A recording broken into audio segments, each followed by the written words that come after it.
This is Gary Gotso. Welcome to RaceVerse coverage of Round 3 of Season 2, the Velocity Online Racing IndyCar DW12 ICONIC Series, as we come to you today from Legacy, Texas for the 4D Racewear Texas 200. Joining me in the booth, he's my regular, he's a regular, and he's also my regular broadcast partner for the VOR series here. He's a regular in the IndyCar Oval Series as well.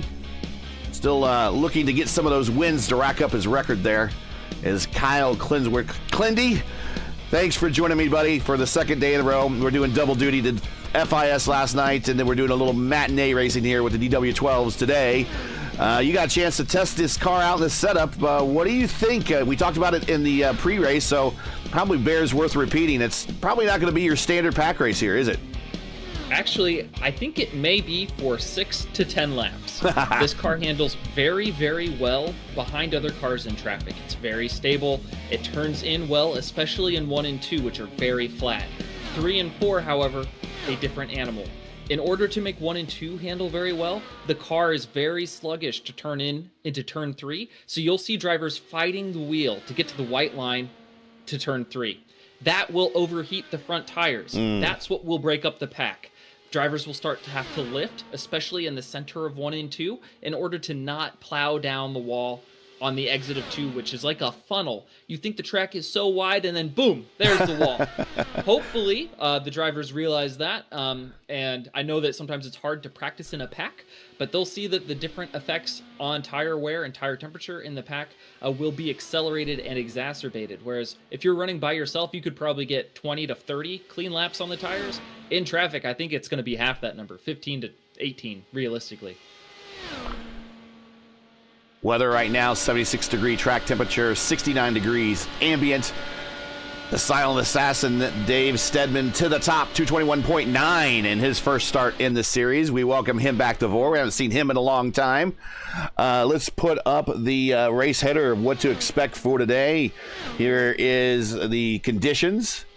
And the qualifications is 4 laps, and the fastest time is what you will be gridded up on. 134 laps, 200 miles. The point situation coming into today's race. Edson Santos, your points leader, by virtue of kind of driving and surviving and finishing second at that bitter gateway race that we were at. He is your points leader by 8 points over Julian. Bill Colley shoots up to third in the points with his win at Gateway, and John Christensen fourth, Weber fifth, Furness sixth with his podium at Gateway, O'Sullivan seventh, Inch eighth, Bonnie ninth, and Silvazzi 10th. There is a remainder of your top 15. As we got 54 seconds left to go here to play in qualifying. Currently watching, I believe that is Dan Inch we are watching at the moment. Yes, that is Dan Inch. Stedman still on the pole. Forsyth P2, 221.904. Strauss and Altena to the pole, 222.3. Very tight times along the front 3 starters, all in the 23.6 second bracket. Altena putting half a tenth between himself and Stedman and Forsyth. Something quickly to note on the race length, Gary, is that because this is such a long race and they're starting in the afternoon, shadows are going to creep over the track, and the track will get cooler. Yes, it will. As the race goes on. So maybe some of that hotness and that tire wear and tire degradation will be abated later in the race because the cooler track temperatures. So we may see a little more of a strung out race in the middle section and something contracting towards the end. All right, as we get gridded up, let's get today's starting lineup in here as qualifications are complete.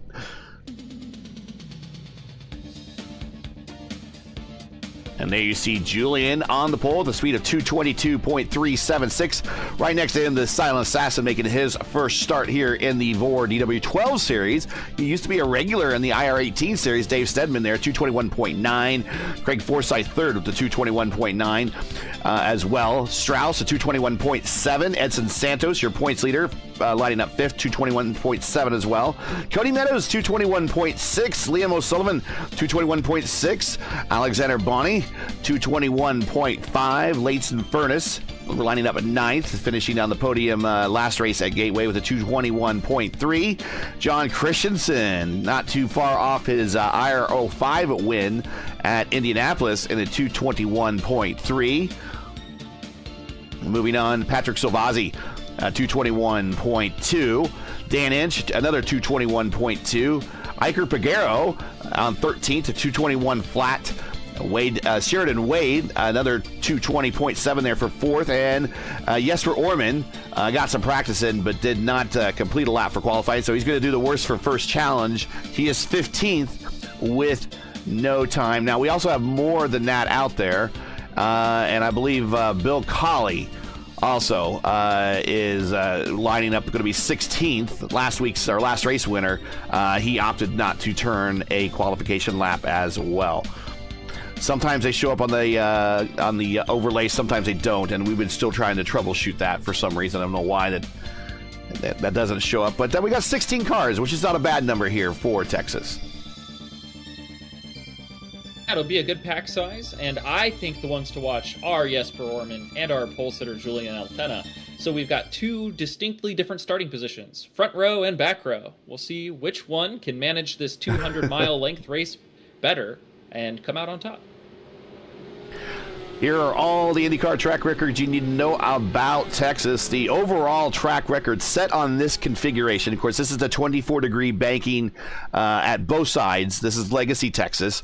Was set back in 2001 by Kenny Breck when CART had their ill-fated attempt of a race here. He did turn an official qualifying lap, which is in turn the official track record of this configuration at a 233.447 miles per hour.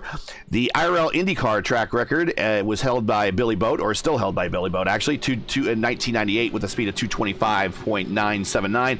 All-time wins leaders here are Scott Dixon with 5, Castro Neves with 4. Let's see, Sam Hornish, Joseph Newgard with 3, Scott Sharp, Scott Goodyear, and Will Power each have 2. A lot of drivers also got their first career wins here, and we'll get into that as we go racing, as we are now in turn 4. Race will soon be handed over to the control of Julian Altena, and we will be underway here momentarily. A little bit of stack up back in the field there. It looks like Sheridan Wade perhaps had a little bit of a brake check. Julian off to a big lead. Strauss makes up a spot. Looks like Stedman is kind of caught in the high side.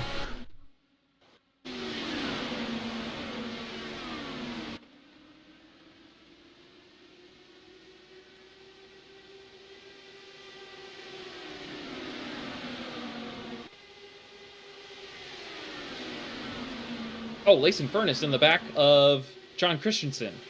I think he might have gotten away without wing damage. No, his front wing is damaged. So yeah, his front wing is damaged, so he's going to have to get that looked at here. Jesper Orman already up to 12th spot.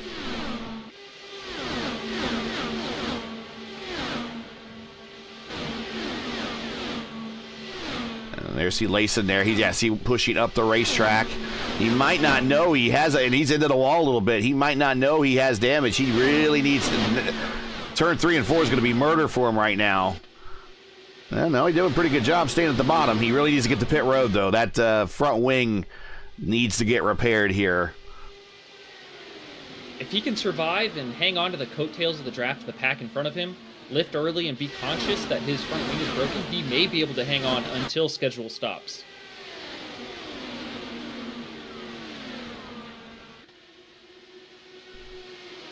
Stedman back to 8th. He got held up on the outside. Now he's looking to the inside of Bonnie.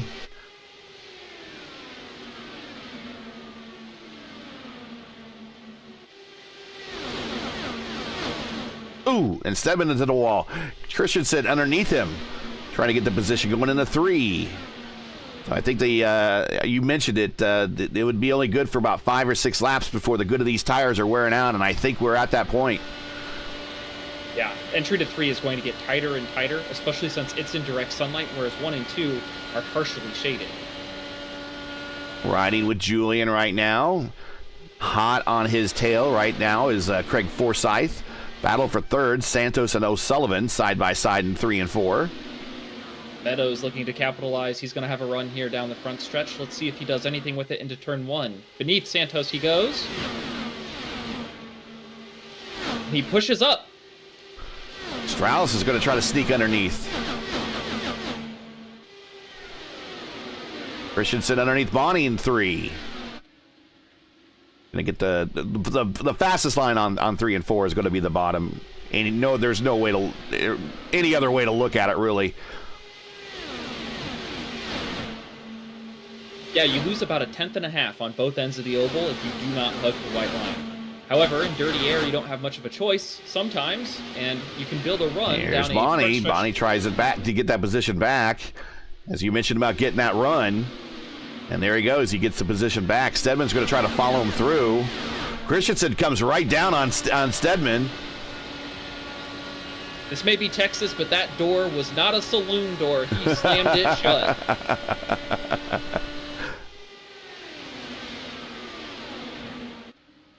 So we were talking in the pre-race about kind of what we expect for fuel stops. So of 134 race, if we do a 2-stopper, so that means 3 stints, that'll be 3 stints of 44.6. And you said with fuel save, you can get to 47. So 47, yeah, max fuel save. Yeah, max fuel save. So, real quick, I don't have my... one of my calculators up here that I wanted to look at, but so if we want to do that, that's a 2-stopper, and that's every 45 laps or so. If you could stretch it, you can make it to 47. You can definitely do a 2-stopper for sure, or a 3-stopper. What am I saying?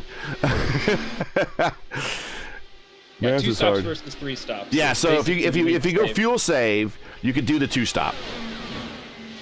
I think the only person right now who wouldn't be able to make that would be Julian. And then Jesper. Well, Jesper's also lost the main track because he got held up behind Furnace, so he's not in the slipstream. And Sheridan Wade in the Pennzoil Yellow Submarine. Love the throwback.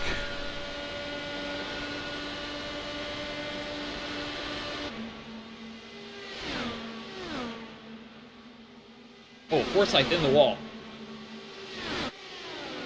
And a lot of cars have been bouncing off that wall. Yeah, his ad blocker seems to be fine, and his side pod is fine. I think that was just a close call.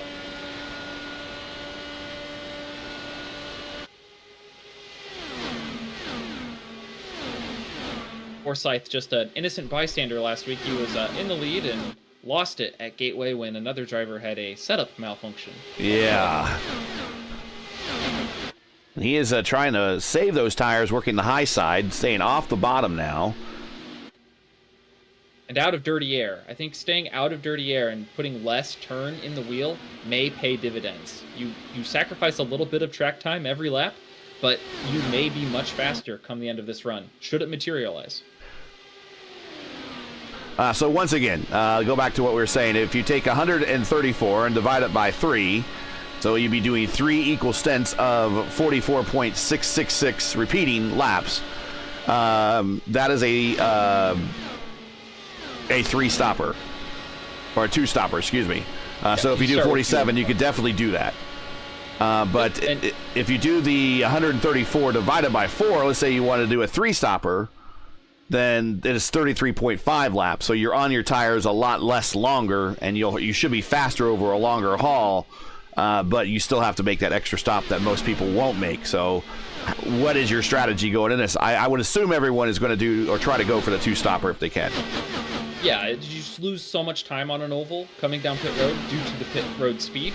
If there were no pit road speed limit, I would pit whenever my tires start to give up time. But you have to go so slowly for so long, you can't make that up on the track just with fresh tires. Not at Texas, anyway. Richmond, maybe. I think the pit road speed limit here, just double check, I think it's 45 miles per hour. We're watching Craig Forsyth in the very high lane. Liam O'Sullivan is keeping it glued to the bottom. Close but not quite, Gary. It is 50. 50, okay.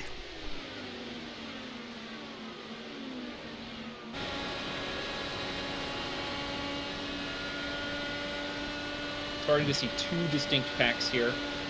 One headed by Altena, and the next maybe by Bonnie, excuse me, or maybe Stedman, depending on how far the slipstream. I don't think Stedman is in Bonnie's draft, so Stedman's at the head of the second pack. Let's go ahead and get the gaps up here for the intervals. Stedman's 7/10 back from Bonnie, so yeah, he's out of it.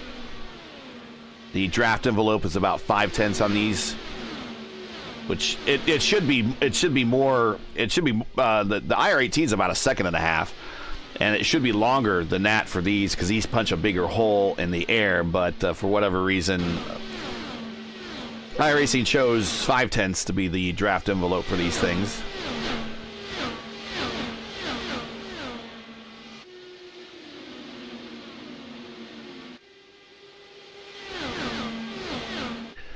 (21 at 134). Thanks for joining us on this Friday afternoon matinee racing here at Texas Motor Speedway, the legacy version. Join Altena, who is second in points, I believe. Yeah, he is. He is right now currently your leader, followed by Craig Forsyth, Liam O'Sullivan. Cody Meadows is slowly getting into this battle as well, and he is bringing Edson Santos, our points leader, into this battle as well. I'm saying a lot of battles and as well, but that's just the state of my mind right now.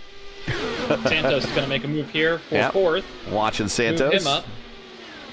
These guys can't spend too much time racing each other, though. They're going to lose track of that draft. And see, that's what I was talking about, is that these tires are now old enough that the bottom line in 3 and 4 is not fast, because you have to lift so much and fight the tires so much to hug it. You lose the time overall, and you lose the momentum. So Santos's move there on Meadows probably cost them both a shot at the podium, if this goes green the entire race. Well, so far, in comparison to Gateway, we're doing a great job. Round of applause throughout the field here. Got another 3-car battle back between Orman, Strauss, and Christensen, and Orman's making short work of them. Move Jesper up to 9th. Or sorry, 8th. Yeah, 8th, up 7 spots. He's your biggest gainer of the day.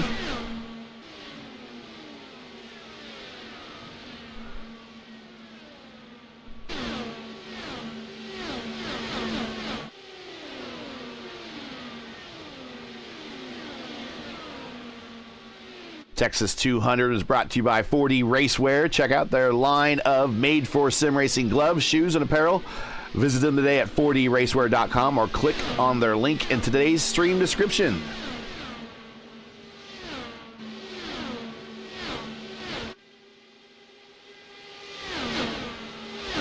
Santos pulling out again on Meadows, side by side through 3 and 4. Meadows going to have a run off the high side out of 4, the exit.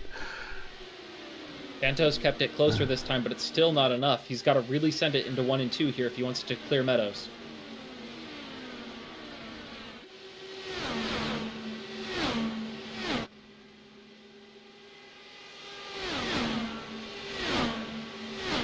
Santos has had enough of the bottom. He's going to try the high side this time. You saw that high side working for him. He's like, I'm going to give it a shot here. He's going to have a large run down the front stretch here. Let's see if he pulls out to the right. He does. Oh! Meadows tried to float up to close the door, but Santos was there. Santos going to stay right on his quarter panel, if there's such a thing in IndyCar. Not. Let's go right rear. Let's go the right rear pod bumper. Santos all the way up by the wall. Lost a lot of time taking that line since they've got cleaner air. But he's going to have another run again. Let's see if he goes left or right. Pulls down to the white line. And he's clear. For now, as he pushes up. Oh, and he loses a little momentum. It's going to open the door for Mal Meadows to take a look at the inside going to the 3 and 4 to get that position back. And something happened to Santos. I think he lifted. I think he didn't want to be in the wake of Meadows, and I think he realizes that if they swap draft like that, they might have a chance at catching the front 3. Is Meadows going to play now, if that's indeed really what they're going to try to do? So we're coming up to the window for the 3-stopper, if anyone was going to want to do that here, in about 2 laps. 3-stopper window opens in 2 laps. Well, really, I think it opens before that, because you could undercut each stint considerably and just run long on the last. While also O'Sullivan here makes a move on Forsyth for the 2nd position. It's like last week, winner Bill Colley is already out, unfortunately. Let me see if I can take a look and see what happened to him. Apologies for missing it, Bill Colley fans. I am among them. And now Leighton Furness is a lap down. I believe he still has that bad wing, so he has not stopped yet. Yes, he still has that bad wing.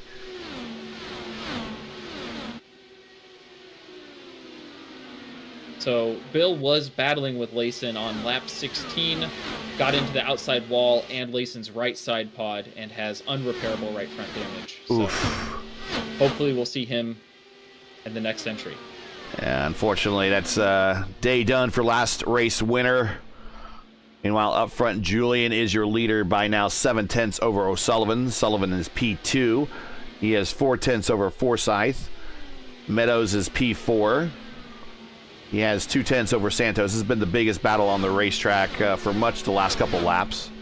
Orman and Bonnie in the wall. Bonnie going to the inside. He's going to open the outside for Stedman. Stedman passes. Bonnie now kind of lost some momentum.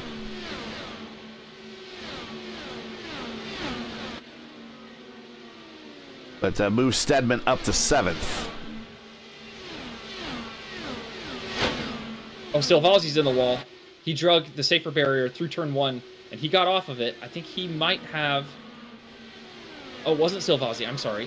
It was Layson Furness again.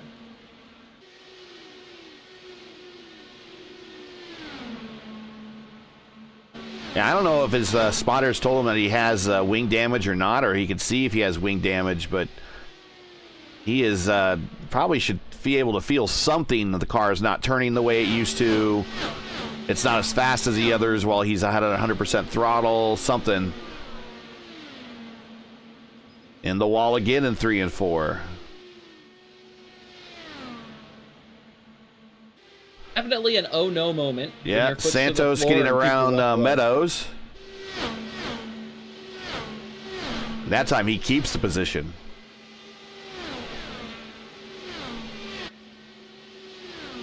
And now let's see if he can track down Forsyth.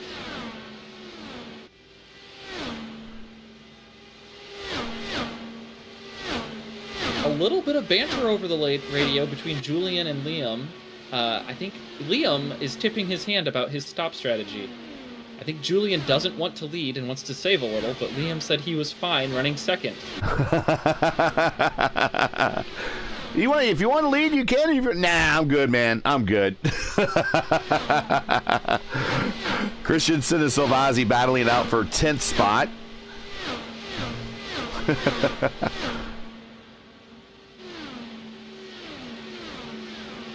If you enjoy RaceVerse coverage of the VOR IndyCar DW12 ICONIC Series and respect the stream, please do us a solid. Make sure you support us by subscribing, and while you're at it, don't forget to smash like and click the bell so you'll miss out on future RaceVerse iRacing broadcasts. Next week, buddy, we're going to put these things on the oval at Daytona. I love it. I love it. I'm very excited to see what the gearing will look like, because that will determine how and where people can make runs. Julian now putting... and Silvalli side by side down the back. Silvalli got into the safer barrier. All and right, they're still side by side 3 and 4. And Julian just put Picaro a lap down. Julian's pitting. Yeah, he said pitting in.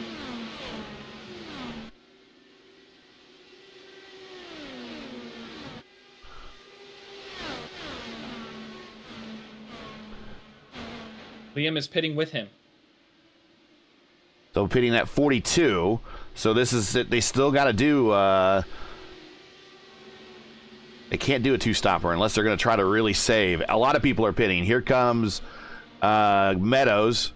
Also on pit road, looks like Strauss. Yeah, Strauss. Wade in the yellow submarine. Layson Furness also on pit road. Hopefully get that front wing repaired there. So that turns the lead over to Craig Forsyth, who's pitting now. Edson Santos staying out. Jesper Orman staying out. Savazzi staying out. Christensen staying out. Stedman on pit road.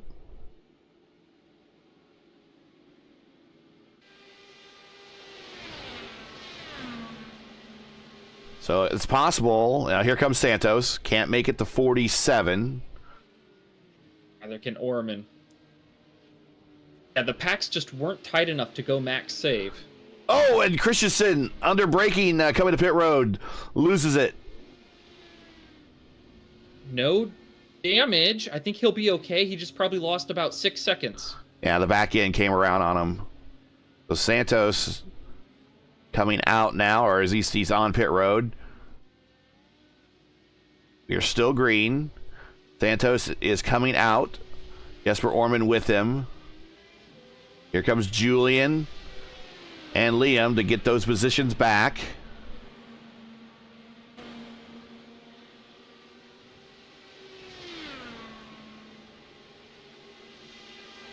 So I think we just learned. I think we just learned there that pitting earlier is the way to go.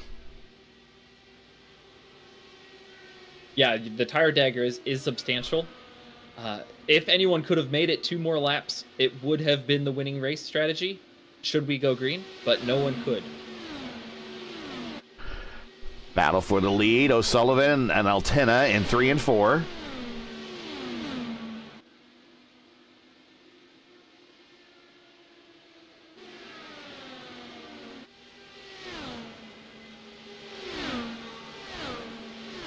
O'Sullivan's getting much better handling, getting a better feel at these cars. Side by side down the backstretch. Layson Furnace is directly in front of them, dumping dirty air. He has his wing fixed, so he may be more up to pace. Let's see if O'Sullivan and Altena can navigate him cleanly. He just pulls to the right. Well played. And as you see on the tree to the left, the purple number next to Meadows, that means he has the purple lap. He hit a 23.6 a little bit earlier in this race to get the fastest lap.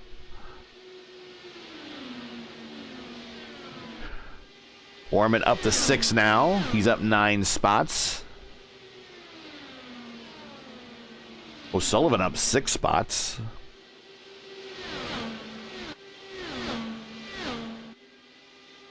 Santos and Meadows fighting again here for position. Yeah, they've been basically in each other's tire tracks for much of the race now. Definitely towards the end of that first stint and at the beginning of this one. Yep. Oh, caution. And 2 cars involved. It is Piguero and Sheridan Wade.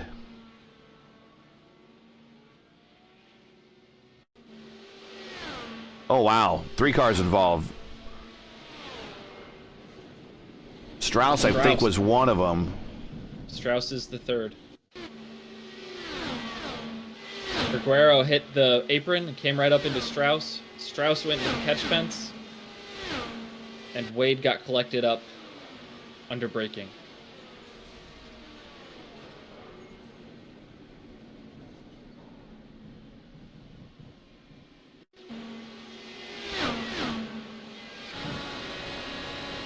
Oof.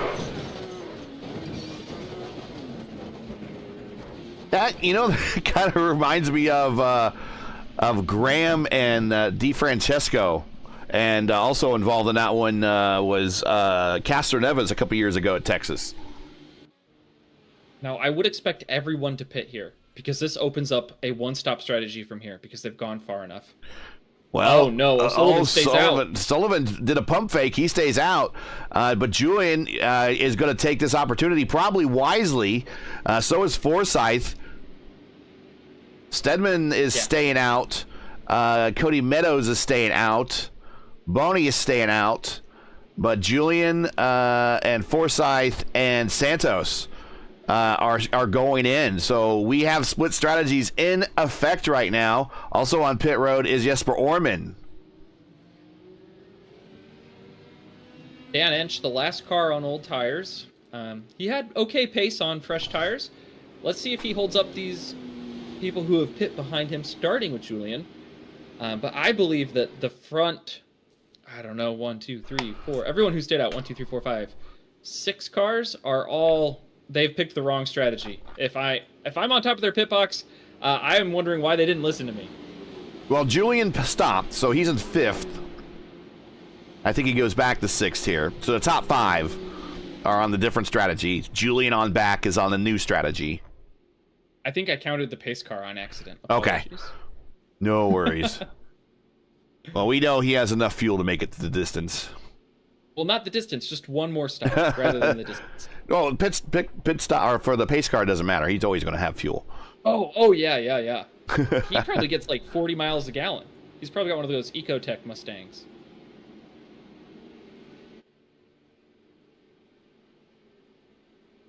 If you're just joining us, this is RaceVerse coverage of the VOR IndyCar DW12 ICONIC Series coming to you from Texas, where we completed 53 of 134 scheduled laps. Make sure to smash that like button, subscribe to the channel so you don't miss out on the next race. Got a couple dueling strategies going on here. The top 5 have last stopped on lap 44. Everything behind the top 5 just stopped here for another set of tires. Excuse me. And so I full tank of gas. Now, the tire situation. There are tire rules here in the DW12 series. Each car has 4 sets, 1 in the car, 3 in the pits. So chances are these guys in the top 5, they're on their 2nd set of tires. The guys outside of the top 5 probably are on their 3rd set of tires. Fuel capacity is limited to 85%, which is approximately 15.7 gallons. There a green-white checker situation? No, because this is an IndyCar. We don't do that stuff here. But the IndyCar wave around rule is being enforced. And, of course, this is a 1.5-mile quad oval. And so it's going to be 134 laps right at just over 200 miles here is the scheduled race distance.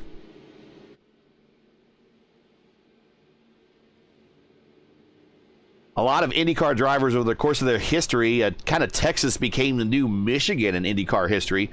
Of course, Michigan is a site for a lot of drivers' first wins in IndyCar. Pancho Carter comes to mind. John Paul Jr. Also comes to mind as getting his first win there. Scott Goodyear got his first win there. Many drivers got their first wins here at Texas. Billy Boat, John Paul Jr. Got his first IRL win here. Mark Dismore got his first win here. Jeff Ward, if you remember Jeff Ward, I think he was racing for Ganassi even, the former motorcycle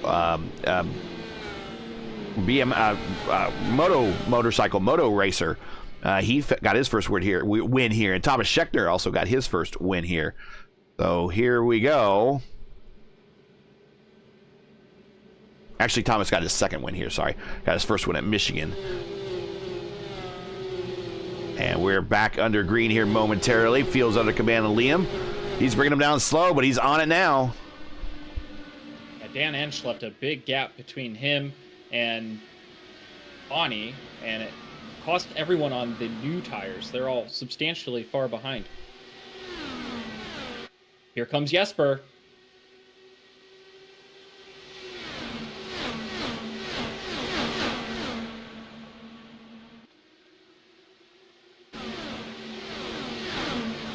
Two by two.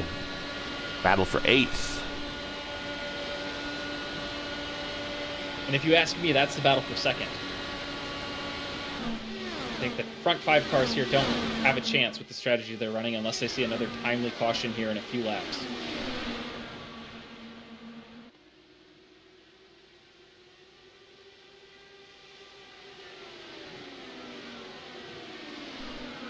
So it looks like Strauss is out. Sheridan Wade is probably out more than likely. Piguero is out due to that incident there that brought us our caution.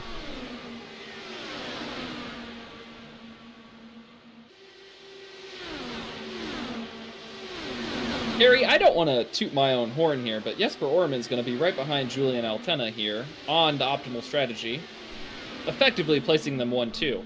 Yeah. And if you can remember, just a few Here laps comes ago, Craig too. picked them to be the top 2 performers this race. I wouldn't rule out Craig. And to be honest, I wouldn't even rule out Edson Santos being he's our points leader as well. All fast. And they're all lined up, nose to tail at the moment. And O'Sullivan was faster than Altena under green prior to the caution. He just chose not to pit here. So we'll see if his other strategy, primary strategy. Last lap, Sullivan was a 2:19. Julian was a 2:19 as well, but I think Orman had a 2:20. Yeah, there it is. Orman looking desperately to get around Altena. He's been looking low, but no clean air to be found there.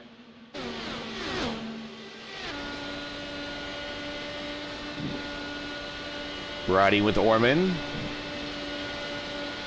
He goes high to get clean air on the wings. Now cuts it down. Get back in the draft. Double dog legs here on the front stretch at Texas. Gonna take a peek on the outside of Julian in 1 and 2. Nothing going there. Comes back behind Julian. Cuts down to the white line. I like to call that high entry to low exit momentum building. He's using it here to go low into 3.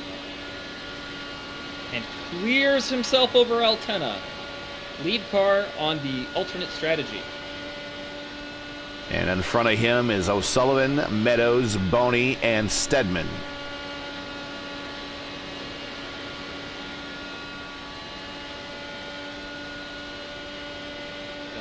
And speaking of Bonnie, we'll get the camera on him and talk about him just momentarily because the VOR DW12 ICONIC Series brought to you by IFS Personal Financial Planning. IFS Personal Financial Planning specialize in helping their clients make the most of their savings with holistic financial planning that is tailored to their specific needs over the course of their lifetimes. On average, they have been working with their clients for over 20 years, helping them navigate complexities of investments, the uncertainties of markets, and the ever-changing legislative landscape. To learn more, just Google up IFS Personal Financial Planning. And Alexander and his team will help you out. He is currently 3rd here, and then he just kissed the wall a little bit. Nothing a good plan can't account for. And he is being tracked down by the silent assassin, Dave Stedman.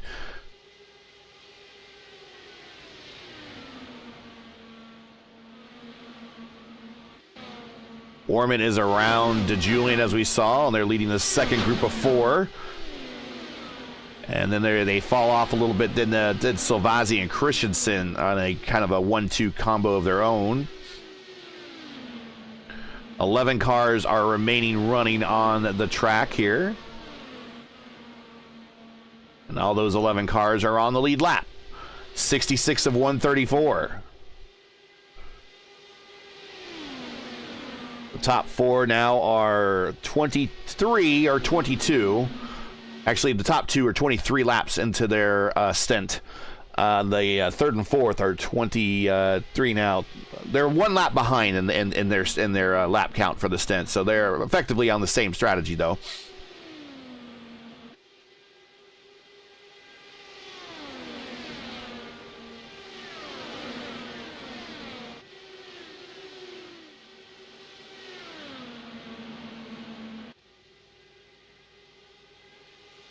Forsyth has a run here on Altena. We have some Santos fans in chat. Looks like Layson said that he got DQ'd. Must have reached the incident count, which I'm not sure what it is. Now Santos on the back attenuator of Forsyth.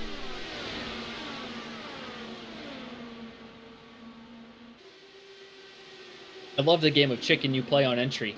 How high am I willing to go, and do I think the guy in front of me is going to go that high too? Santos puts his right sides right on the safer barrier just to ensure he's going to get clean air on his wing. It's good for the tires, it's bad for the lap time, but sometimes you can build a big run on the next straight.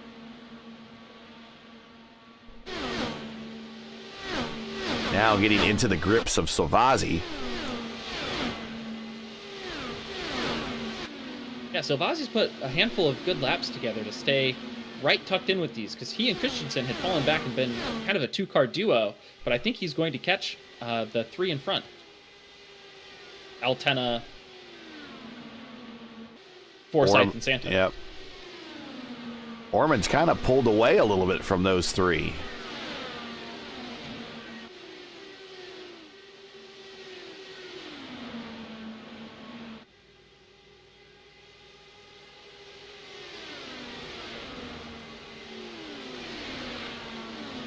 I'm going to give Orman 10 laps before he catches up to the Silent Assassin, sneaking up on him.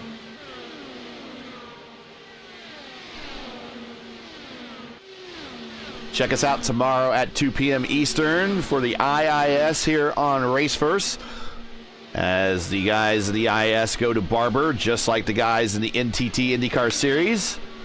And I believe if you don't do it now, do it after the race. I think we might just heard a car kiss the wall there in turn 2. The first practice session just kicked off at Barber for the NTT IndyCar Series. So a big day down in Barber. A lot of news concerning Team Penske and Joseph Newgarden down there. And the push to pass scandal.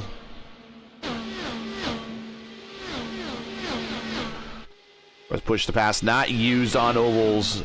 Not in this iteration of car. The last time they used push to pass on ovals was 2011. So push to pass on ovals is not a new thing, but it's a thing they haven't used in a while since they've got to the DW12. It might be possible when they get the hybrids. Julia getting down on the apron, getting loose. It's going to open the door a little bit for Forsyth. Yeah, here comes Forsyth. Julian tries to cut to the inside a little bit, kind of slam the door going into the corner entrance, but not going to help him. They're still going to be side by side down the main straight here. Interested party right behind him is the points leader, Santos.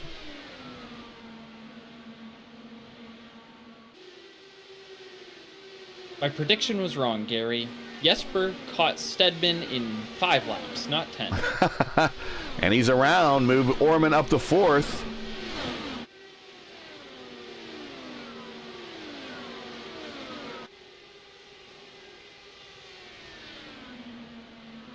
He is substantially faster than both Boney and Meadows.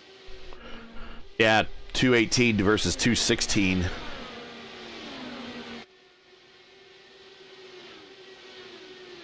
And he's really not, though. He's like a half a lane off the bottom.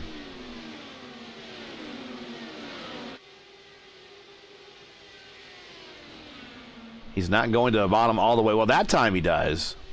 And he gets to the white line. Here comes Forsyth. Yep, you got it. Clears him.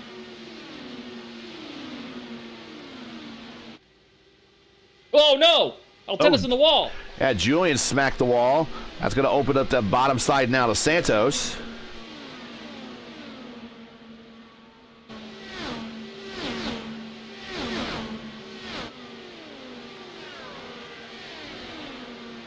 He's able to keep his momentum up, prevents the loss of position, keep Julian in 7th, Santos in 8th. 79 of 134 in the books. We have only the one caution so far.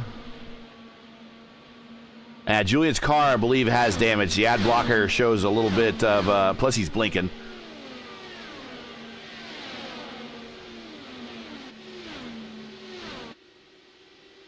O'Sullivan stretching out his lead to 8/10 now over Cody Meadows. Meadows was having a good race at Gateway as well and kind of got caught the same luck that everyone else had there, just a loose race car. Actually, Gary, I'm looking at the right side pod of Julian's car, and I believe he got away scot-free. Oh, okay. Very lucky.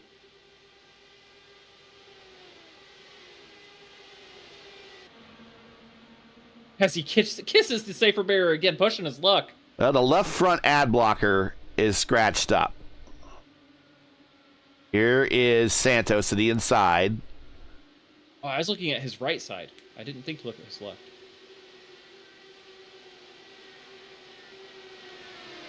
His right side ad blocker is scuffed up too, it looks like. At least to me. They're both clean for me, so it must be server side.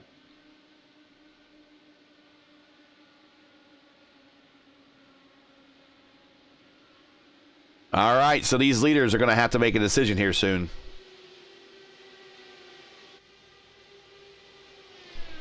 I mean, it's not much of a decision when you don't have gas left. Right. You sooner or later, are going to have to stop. And they're coming up to now 41 laps of their current stint.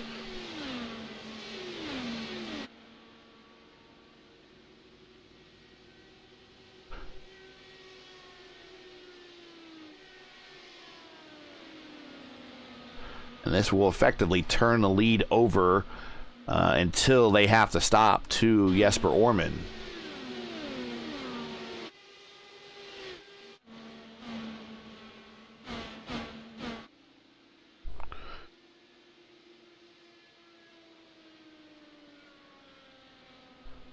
So we expect these guys to stop about any time now. The leaders pretty much stopped on 43. So we're at 86, which is exactly to what we had some yellow laps in there. So I would expect probably by lap 90, these guys would be in, maybe. Yeah, probably 89 or 88 for Liam, just because he's been leading the whole The time. entire time, yep. Yeah, he's pitting now. So coming to lap 88, right on the nose. And this should be his... No. He'll still have another stop, I think. And that's why I thought that would be the losing strategy. You can't afford to pit an extra time under green. Yeah, he'd be coming. If he could conserve on this, if he could save on this stint, he could do it. He needs to save about 4 laps worth of fuel, maybe 5 laps worth of fuel. And that's a lot. That is an awful lot to ask for. And the pack hasn't been together. I don't believe that's something that you can dream even. So for these guys pitting now, they need a caution.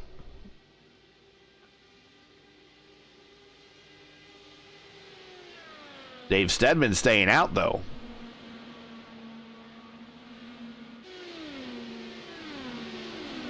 Orman picks up the lead. Forsyth is third. Julian fourth. Santos fifth. Salvazzi sixth.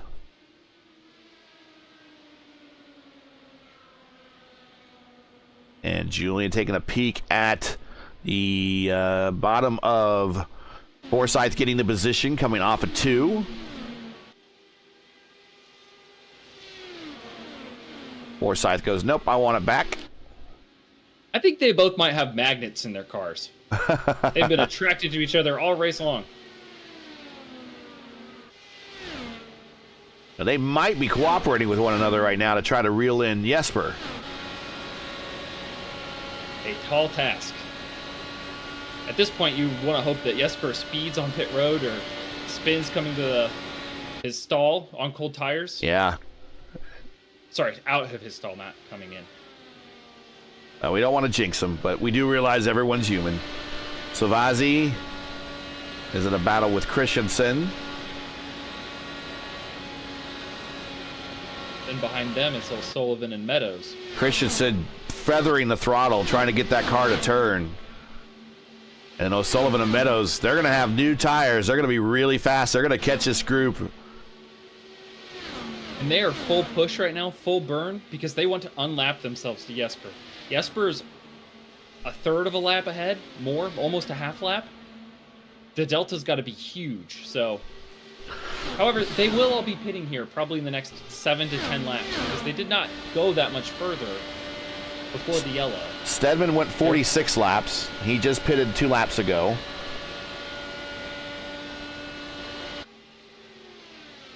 Well, the caution was at lap 50, right? Yeah.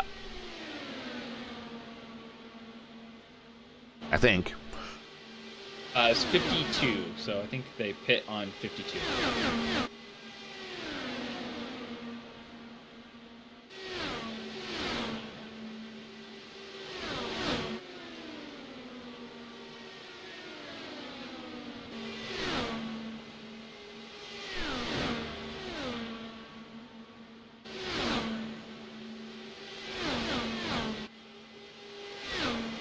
And this second group now, they are coming to their window here very shortly. They are now 44 laps, respectively, on their stint. And they've been pretty much pushing. Someone's on pit road. Who's in right now? Savazzi. Savazzi's on pit road, so he's the first to bite.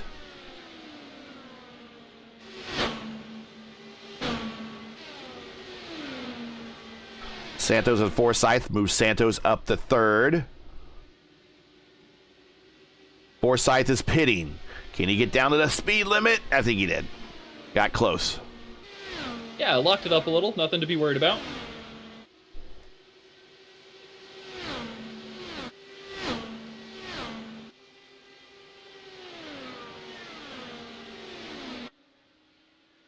Handing the lead off to Julian there as Jesper hits pit road. Now Julian is on pit road. Santos coming down the pit road. So the whole second group, and Christensen on pit road. So that turns the lead back over to Liam O'Sullivan. But Liam O'Sullivan, by our calculations, is going to be about 4 laps short. But you know, yes, we've seen people manage to pull fuel mileage out of their rear end, out of thin air. Case in point, this weekend or last weekend at Long Beach. So it's possible.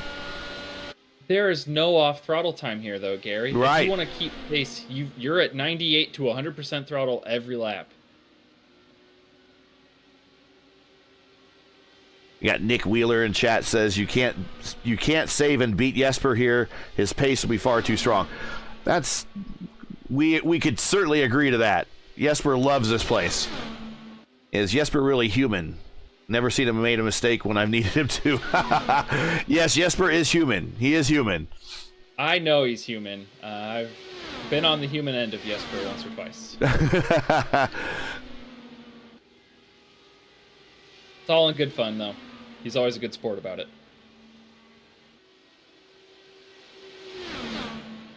Yeah, I was spotting for him in that US 500, the return to iRacing, the license and everything that was on, and I think we got picked up on. In those races, when I spot for him, he always seems to get caught up in someone else's mess. And Nick DeGroot got loose off a 3 or off a 2 and collected us and a couple others. And our car was wounded, and he really wanted to quit. He's like, I just want to hang it up. And I'm like, no, stick with it, because I think there's going to be a lot of attrition. And there was a lot of attrition that day, and he brought it home, got it inside the top 20. There were like 40 cars that started that thing. Yeah, not too different from last week at Gateway.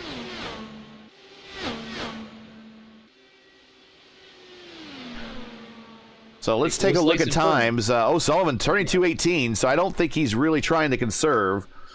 I mean, you might as well push all. Let's listen. He's full blast. Let's listen.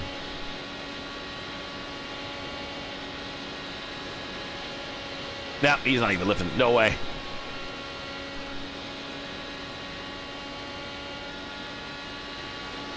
Let's listen to Cody.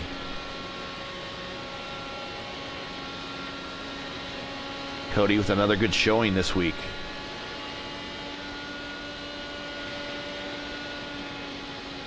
He cracks it just a little bit. Not enough to save 4 or 5 laps worth, though. So we believe this guy right here, this is Jesper Orman, he is good to go to the end. We do not think O'Sullivan and Meadows can make it, but we could be wrong. Altena is P4. We think he can make it. Boney stopped at 89. It's questionable. I don't think he can make it. We'll see, though.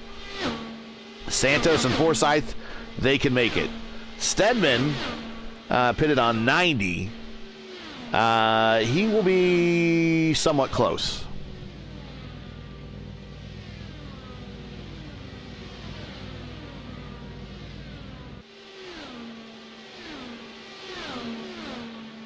We got 44 laps, so we'll see if Stedman can do it.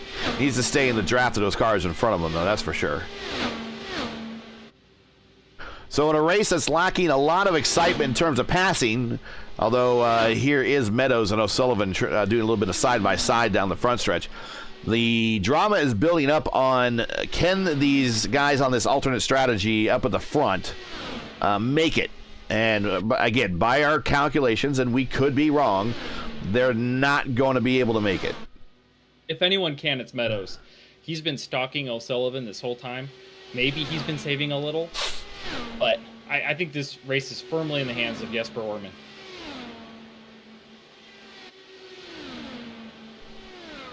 So Layson says hopefully he gets something done at Daytona.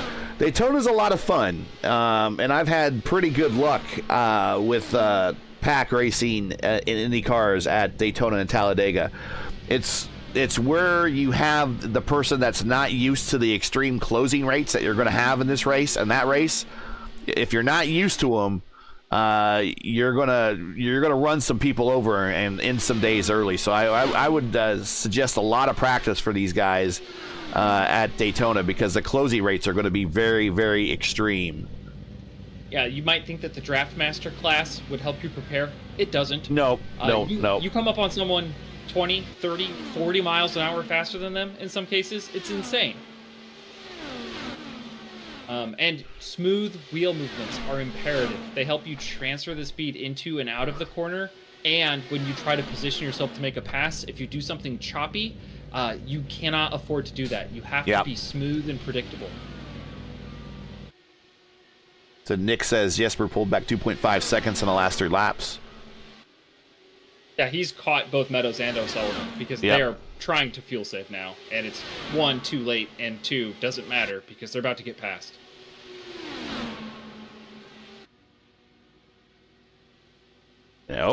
Almost thinking about 3 wide there in the quad oval area. Maybe Meadows thinks that this is his time to go and maybe follow Jesper instead of following Liam.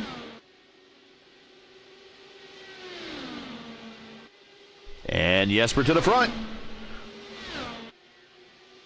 All Jesper needs to do really is just hold this position and finish. He doesn't have to worry about a pit stop. Well, Sullivan and Meadows do. I mean, he does have to make 46 laps on this run, which he did last time with caution laps. He might have to save a half a lap, right? But that's nothing like saving 4.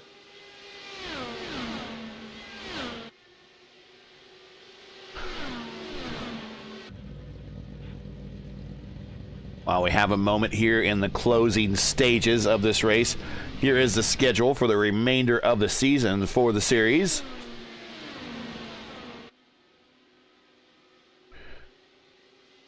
Next up is Daytona.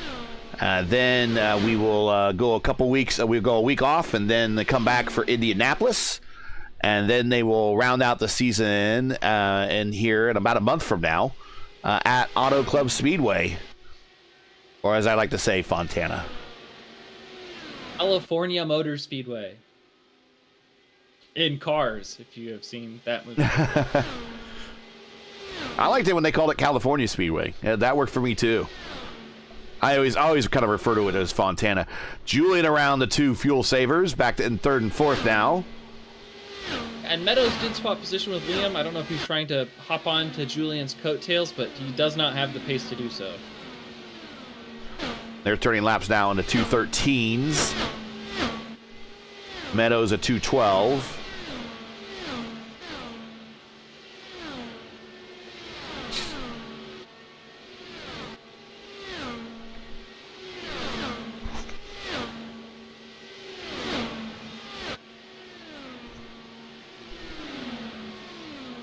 Whoa. These guys are racing really, really hard. They need to really kind of focus on getting a number, though, because here comes Edson Santos has worked her way around him now. Here comes Craig Forsyth.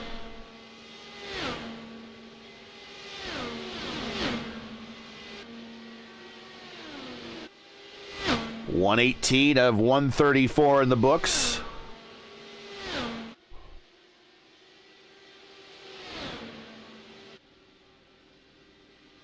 This race has gone by quickly with only that 1 caution. Bit of fresh air versus what we saw at Gateway. Absolutely. We could not have more different races. And since I think we're done with pit stops, once again, if everyone just joining us here late in the going here, welcome. You're watching RaceVerse coverage of round 3 of the VOR IndyCar DW12 ICONIC Series, coming to you from Texas, where Jesper Orman is doing the worst to first challenge. Currently is our leader with 120 laps completed of 134 scheduled. Make sure to smash that like button and subscribe if you have not done so already.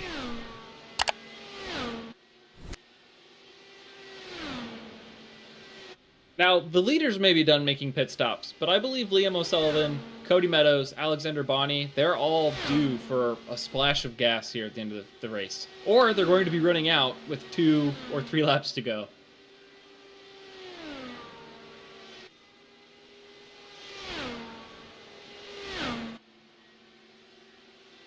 And again, we do want to give our race sponsor a shout out. Texas 200 is brought to you by 4D Racewear. Check out their line check out their line of made for sim racing gloves, shoes, and apparel. Visit them today at 4dracewear.com or click on their link in today's stream description. 4D Racewear, proud sponsors of RaceVerse and RaceVerse coverage of the IndyCar Oval Series and the IIS coming up tomorrow, 2 p.m. Eastern. Also want to thank IFS Personal Financial Planning for their sponsorship of the ICONIC Series. Their driver, Alexander Bonney, is currently in 6th spot. Looking pretty good.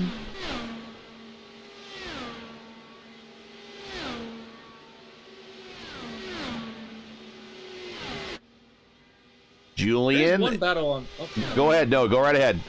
Yeah, there's a battle on the track right now between Christensen and Salvasi, and Salvasi gets to the wall coming out of 4. He hits no point. Christensen in the wall now. Christensen. Oh, and that's going to be a yellow. Actually, Christensen is off the racing surface. Oh, and no yellow. Let's see what happened there.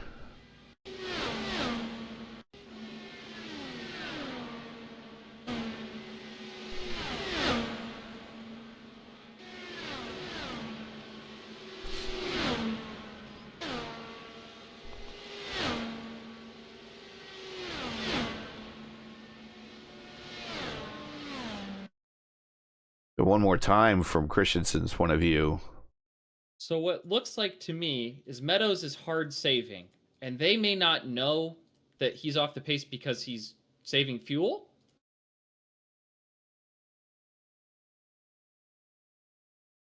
Oof. And Christensen got tagged through the tri-oval when they took diverging lines. It looked like a tiny bit of net code, but yeah. Salvasi and Christensen are both ruined because of it. I think Salvasi's still rolling, isn't he? No, he's done. He is done. Almost in that was Meadows. He survives. He is now back in 6th. Orman now the leader. Of course, he's been the leader for a while. Altena P2. Santos, our points leader, looking to have a good repeat performance. Another podium. I think he's probably going to keep the points lead out of this. Forsyth is in 4th. O'Sullivan is cruising around at 200 miles an hour. Look at this. And that's what Meadows was doing too. He's also right on 200. That must be the number. Yeah, Cody's at 196.7. Salvasi just needed a new nose cone, so he's back on the track.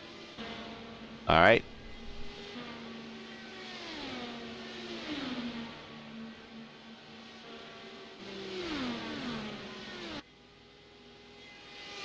Bonney is in 7th. Stedman, the silent assassin, he is in 8th. They don't look like they're fuel saving at all.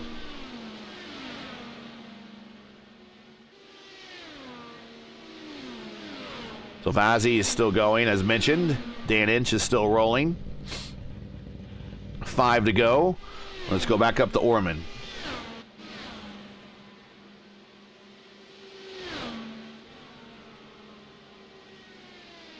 One place really agrees with Jesper. It's Texas, whether it be the old legacy version or the newer version with the lower profiled and widened turns 1 and 2. He likes this place an awful lot.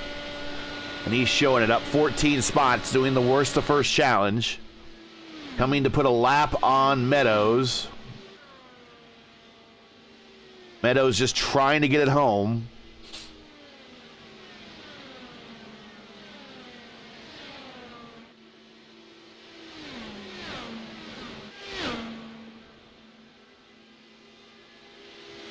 O'Sullivan the same way. Slow to the bottom, just trying to get it home. 3 to go, 2 to go at the line. So the top 4, the last car is on the lead lap. Orman, Altina, Santos, Forsyth. I don't think Jesper's going to catch anybody else. No, he's got clean track. He's home free. And he is looking at the white flag this time by.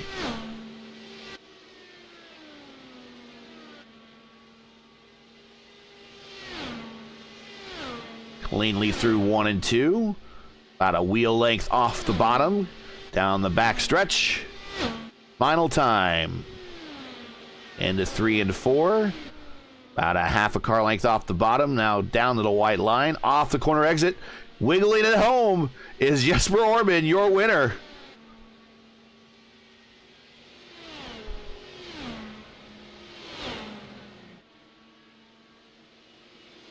Europe showed up today, taking gold and silver. Edson, I think, is from Brazil with the bronze.